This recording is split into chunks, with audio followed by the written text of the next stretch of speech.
Okay, thank you so much for all coming today, particularly so near to Christmas. I can't tell you what a pleasure it is to be stood up here because in our wildest dreams I don't think we ever thought that this would be so successful.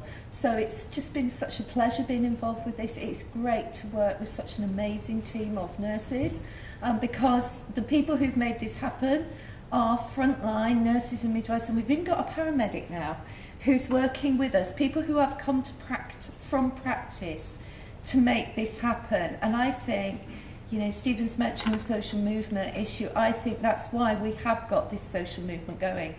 So I just want to give you a little bit of background. Some of you will know some of this, so apologies. But kind of what we want to do is take you on the journey of how we've got where we've got. And then Naomi is going to give you a little bit of the background of how we've done it, because for me the methodology, the engagement has been the most important thing on this. So moving nicely on, the why we need to make changes. I think Stephen set the scene really well, and I very much would like to thank Jenny Middleton of the Nursing Times, who's actually here today, who supported us on this journey from the beginning, because some of the views of nurses were garnered initially in a Nursing Times survey that Jenny enabled for us about 2 or 3 years ago. And there was absolutely no doubt that nurses and midwives wanted to get involved. The trouble was they didn't know how. So it was always so easy, isn't it, to blame someone else. And it was usually that lot in procurement who've just ordered this and we're supposed to use it, and it's rubbish. The issue was, how do we get involved with shaping what it is that we use? And how do we do that in a grown-up and sensible way that is going to actually enable procurement to get on and get the stuff that we want? Because my experience in many years in many trusts is we have what we call these clinical procurement groups, and poor procurement tries to bring us all together every time there's a product change, and it's multidisciplinary. And I can guarantee you that there will always be one dissenter, and that one dissenter will derail the whole product change because they don't like it and will start to lobby the board and do all sorts of things that are disruptive. So the change never gets made. And I think I'm being very honest with you here, but historically that tends to be what can happen. What we're doing here is getting a social movement of nurses and midwives to look at the most common products that we use on behalf of the NHS, because the other thing is, and the nurses in the room here will know, how many times have you all been involved in developing a local formulary? We're all looking at the same evidence, we're all pulling together groups. If we're looking at evidence, we should all be coming to the same conclusions, and it's such a waste of time and effort, because the evidence is the evidence. Now, the other thing that we started to think about when we were trying to capture the imagination of nurses at the coalface was, what do these savings mean? And something that was very fashionable for a year or two was the saying that for every £30,000 we save, that's a band 5 nurse. And it's really interesting how, just by saying that very simple sentence and putting it in that context, we really started to engage nurses at the front line, because nobody had ever thought of that before. So if there are alternative ways to making savings apart from looking at clinical posts, then that is what we're aiming for. So, just my involvement, and Janet very kindly mentioned that I got nominated actually by the RCN to sit on what was now NHS supply chain customer board. Sounds quite exciting, doesn't it?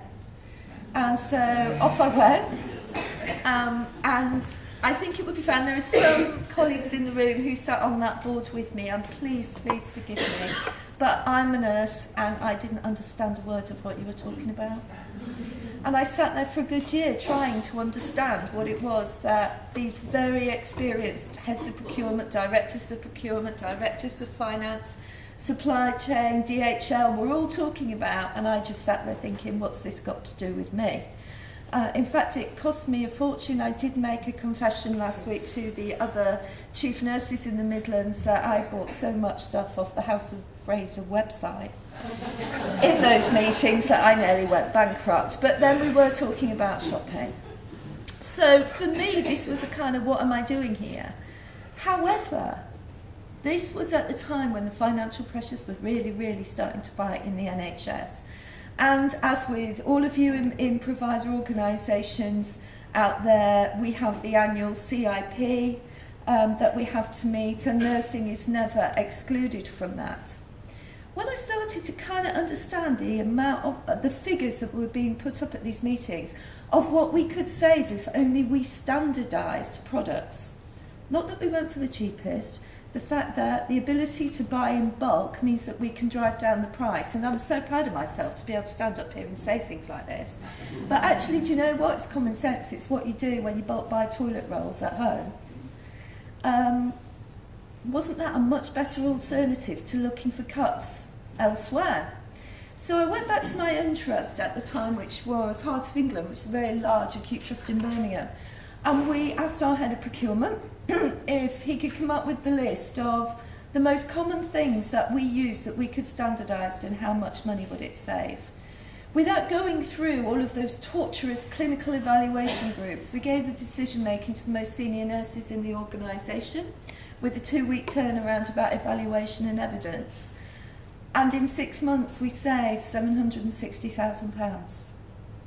Just by making those decisions of standardising things like slide sheets, curtains, anti-embolism stockings, gloves, with no pain whatsoever. And actually for the procurement department, no kickback from the end users either.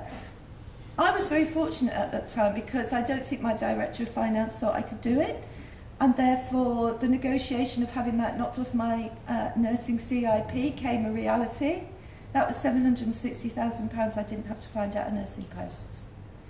And that's where this idea actually began, because if I could do it in a normal acute trust, what would be the power if we could replicate that across the country? In other trusts, we were no different from anybody else. We used the same stuff. I was still sitting on the customer board, so I thought, right, who can I go and speak to about this? And as Janet mentioned earlier, came down to the RCN to see if they would join with us as the largest professional trade union in order to drive this message forward, and they very kindly did. And what we saw was the birth of Small Changes, Big Differences, which was the first publication, national publication, about how nurses and clinicians can get involved in procurement. And that's now 2 or 3 years old. We're refreshing it as we go along. But even when that was launched, that was quite revolutionary in its time. And underpinning the whole of that document was that message again. For every 30k you save, that's the equivalent of a Band 5 nurse. Things evolved, particularly with Carter coming online. And as a subgroup of the National Customer Board, I was asked to set up the Clinical Reference Board, which I'll tell you a little bit more about at the moment. And from the Clinical Reference Board, the idea for the clinical evaluation team, whose work we're celebrating today, was born. Because I kept being asked, well, Mandie, if you could do that at one trust, you can do it at another trust. How could you do it nationally? And the issue was, well, if we've got the resource of a team of jobbing nurses whose role it was just to concentrate full-time on clinical evaluation and going out there and liaising with colleagues, then we could probably come up with national specifications. And lots of discussions were backwards and forwards about how we could fund that team. And a year ago, we got the funding for that team, initially for 6 months and then a further 6 months, and we recruited the guys who are here today who've made this happen. So that's been the story of how we've got to where we've got, and all because I like shopping. So, just some examples, because I think this is where it really hits the hearts and minds of the people who are the end users and brings them on board.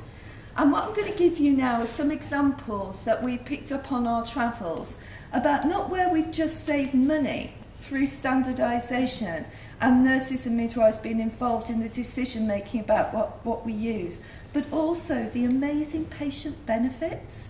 And I think we really need to capture those because there are so many from standardising our products. And what I've got here is one from my own trust, which This project started before I even went there. And for those of you who are clinicians in the room, I apologise, but a CET is a catheter-acquired urinary tract infection. So that's when patients may get a urinary infection because they've had a catheter inserted. So if you look at NUH, which is a very large acute trust, we had 101 of those infections in 2013. At the end of last year, we've seen an 80% reduction in those infections. Why? Because we standardised our catheterisation pack and the catheters that we used, and we just trained staff on the use of those particular aseptic packs. The thing for me, we've had such a big celebration in the last week, because if you look at that diagram, in the month of November, there was a single catheter-acquired UTI in the whole of Nottingham University Hospitals. Can't tell you what an achievement that is. It's an achievement for us, but it's a huge achievement for patients, because particularly elderly patients, when they get UTIs, they get delirium, confused, they may fall. They have increased antibiotic usage, which may result in C. diff, and they stay in hospital longer. Those are all the associated costs that it's very, very difficult to capture. So, okay, we've saved £184,000, which you could say in a trust budget of 900 million isn't the end of the world. But the benefit to patients, as well as the savings, for me, are phenomenal. Clinical procurement specialists, what are they? I didn't know what one of these was until I got involved in this work and I came to Nottingham, where I was very fortunate to inherit a team.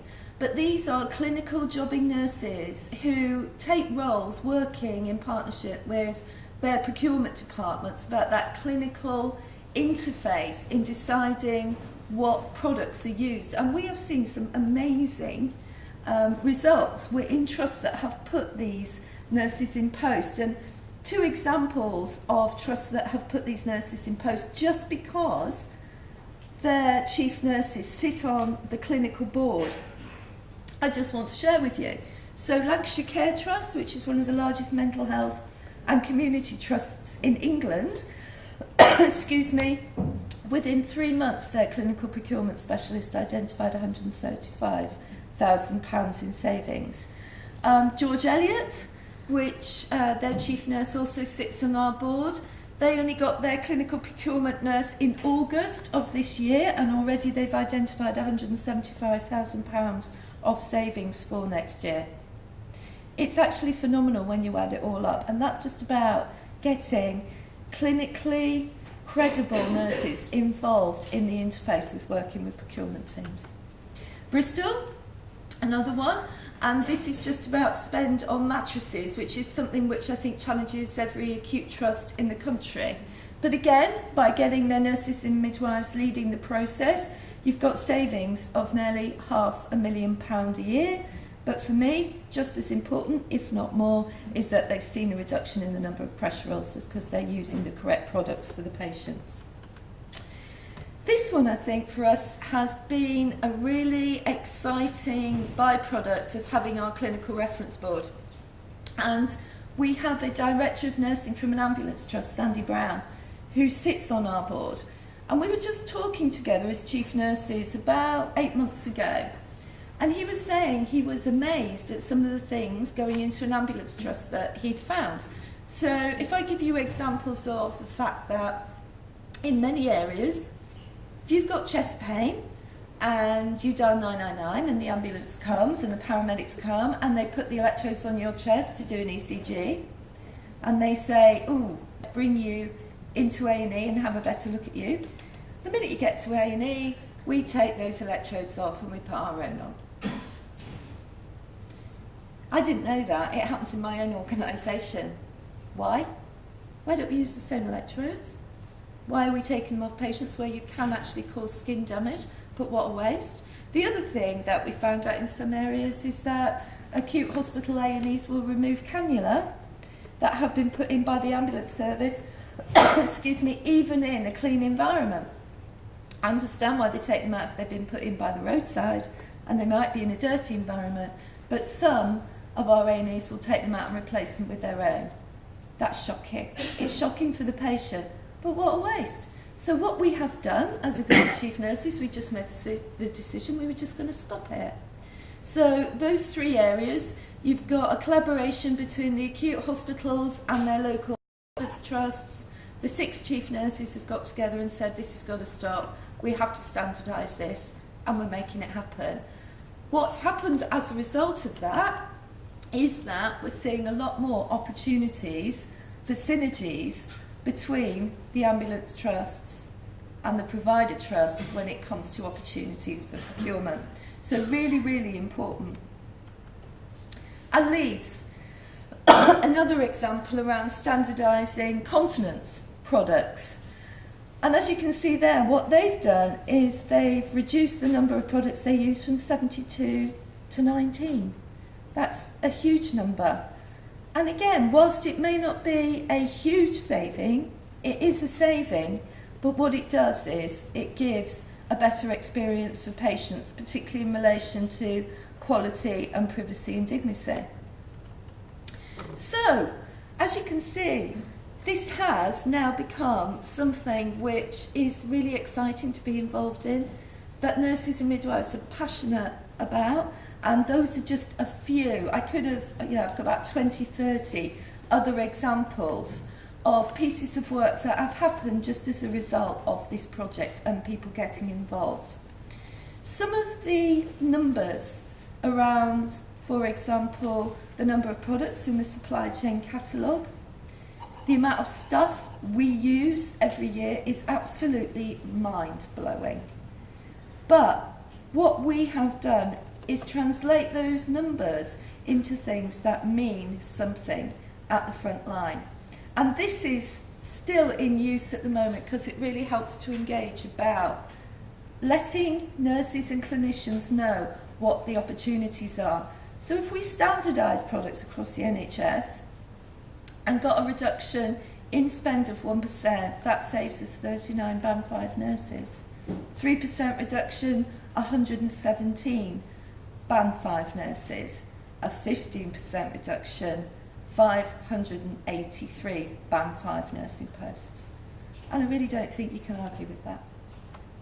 Okay, so how it works. Poor Syrian, I've much maligned his board.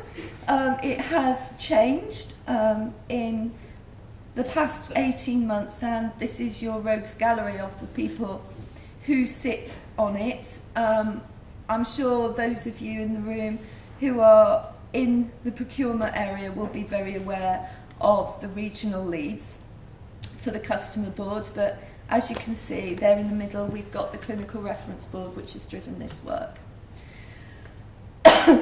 These are our objectives, and I think you can understand from the examples that I've just given that we're on a bit of a journey here, and that journey is really exciting because we're suddenly tangibly starting to see some results. You know what? A lot of this is just about common sense, but also about just do it. And so the example of the ambulance and the acute trust collaboration is just 6 chief nurses saying, just do it. And that's quite empowering and it's quite liberating, but it's even better when you start to see some of the savings that we're making. And these are our clinical reference board members. We have got a great cross-section of directors of nursing, chief nurses from across the country, from every specialty, and also we're supported by Siobhan from NHS and Rose from the Royal College of Nursing. So these are the people who, again, those of you in the room might want to look to see who's the nearest person to you if you want to get involved anymore in the work that we're doing. So, without further ado, now you know how we got here, I'll just hand you over to Naomi, who's going to tell you a little bit more about the team.